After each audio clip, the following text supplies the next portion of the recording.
మీరు చెప్పినట్టు కంప్యూటర్స్ అన్నం పెడతాయా అన్న దగ్గర నుంచి ఈరోజు ఆటోమేటిక్గా చూస్తున్నాం ఎంత డెవలప్ అయిందో. విజన్ 2020కి హైదరాబాద్ ఎలా ఉందో ఇప్పుడు విజన్ 2047కి అమరావతి అలా అవుతుందా? అప్పుడు ఐటీ ఏ విధంగా వర్కౌట్ అయిందో ఇప్పుడు క్వాంటమ్ కానివ్వండి, ఏఐ కానివ్వండి, ఆ విధంగానే వర్కౌట్ అవుతాయా?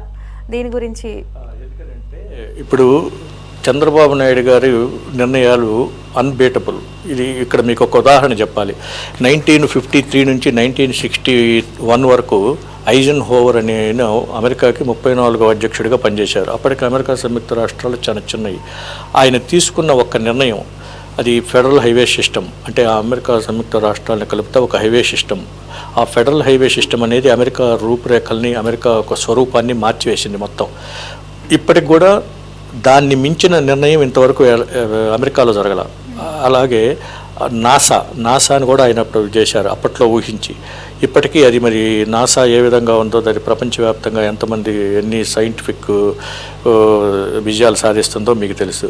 ఇదేవిధంగా చంద్రబాబు నాయుడు గారు కూడా ఇన్ఫ్రాస్ట్రక్చర్ రెవల్యూషన్ తీసుకొచ్చారు. అప్పట్లో మనం స్వర్ణ చతుర్భుజి వాజ్పేయి గారి హయాంలో పెట్టినప్పుడు కానీ, తర్వాత ఇవన్నీ కూడా తర్వాత మనం హైదరాబాద్ సైబరాబాద్గా మార్చడంలో కానీ, ఇట్లా చంద్రబాబు నాయుడు గారు తీసుకున్న నిర్ణయాలు కూడా అన్బీటబుల్. ఇప్పుడు ఐజన్ హోవర్ గారు తీసుకున్న నిర్ణయాలు 70 సంవత్సరాలైనా ఇప్పటికీ ఎలా ఉన్నాయో, చంద్రబాబు నాయుడు గారి నిర్ణయాలు కూడా ఇలాగనే. ఇది వీటి విలువ ఇప్పటికిప్పుడు తెలియకపోవచ్చు, కానీ భవిష్యత్తులో దీని ఇంపాక్ట్, దీని ఫలితాలు అనేవి చాలా అనంతంగా ఉంటాయి. అవి మాత్రం మనం ఖచ్చితంగా తెలుసుకోగలం. మన ముందు తరాల వాళ్ళు వాటిని అందిపుచ్చుకోగలరు, ఆ ఫలితాలు కూడా అందిపుచ్చుకుంటారు. అది చూస్తారు. సో ఖచ్చితంగా అంటే ఇప్పుడు ఎంత ఆయన థాట్ ప్రాసెస్ బియాండ్ ఉంటున్నా కానీ దాన్ని ఇంప్లిమెంట్ చేసేంత బ్యాక్ పవర్ ఇప్పుడు ఆయన దగ్గర ఉందా? అది ఇంకా డెవలప్ అవ్వాల్సిన అవసరం ఉంది.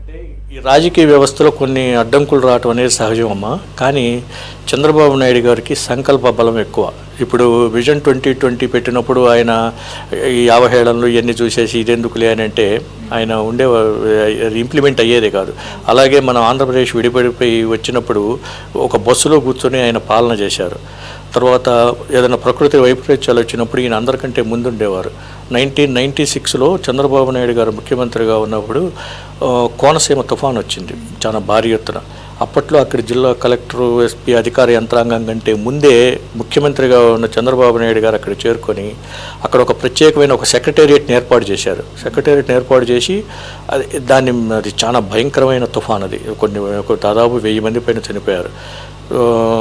అక్కడికక్కడ ఆర్డర్స్ ఇచ్చేటట్టుగా, అక్కడ వచ్చేటట్టుగా ఇంప్లిమెంట్ చేయగలిగారు.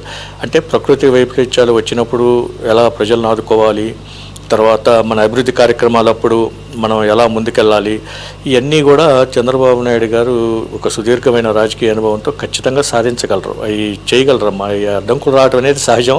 అడ్డంకులు రావటం వేరు, కల్పించటం వేరు. ఇక్కడ మనకి రావటం వస్తుంటాయి, వచ్చిన వాటిని అధిగమించ ఈ కల్పించే అడ్డంకులు అంటారా, అవన్నీ రాజకీయపరమైనవి. వాటిని అధిగమించడం పెద్ద కష్టమేం కాదు చంద్రబాబు నాయుడు గారు లాంటి వారికి.